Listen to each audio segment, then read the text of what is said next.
diinta islaamka wadanka Shiinaha wuxuu soo gaaray xilligii Uthman ibn Affan radiyallahu anhu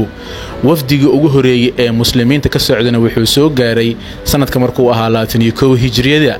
markaas halkaas waxa lagu dhisay masaajid aad u fara badan laakiin masjidka ugu horeeya wuxuu ahaa Hawanshin ama Jaamic Waqas oo ku yaala magaalada Quanzhou ee caanka ah waxa dhisay family halkaas degnaa sanadka markuu u dhaxeeyay 628 ilaa 907 hijriyada masjidka waxa dhisay nin muslim ah magaciisa la yiraahdo Waqas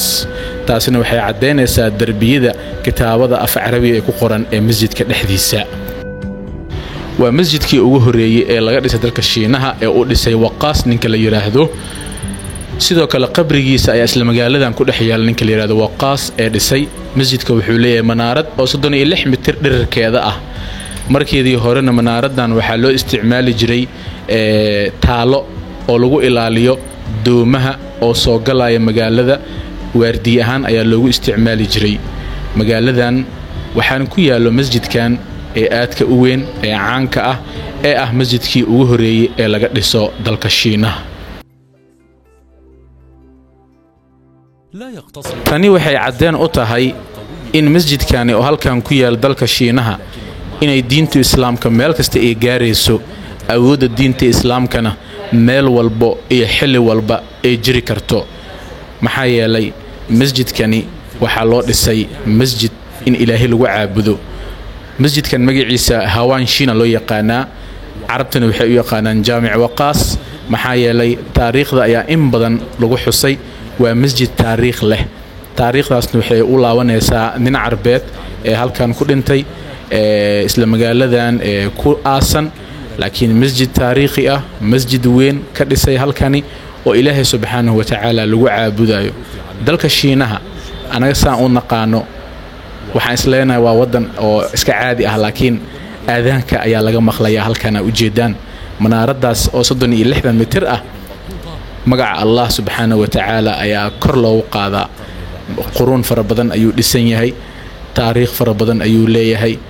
qaabka uu dhisan yahay waa u jeedaan waa dhismooyinka Shiinaha laga yaqaan ee caanka ah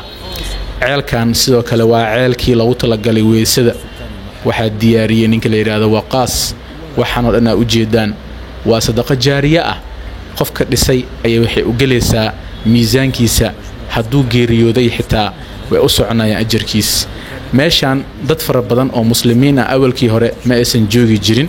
laakiin kadib ayaa mujtamacaad fara badan oo muslimiin ah soo degay sidaas darteeda marka masjidkan wuxuu u noqday masjid oo Ilaahay subhanahu wa ta'ala lagu caabudayo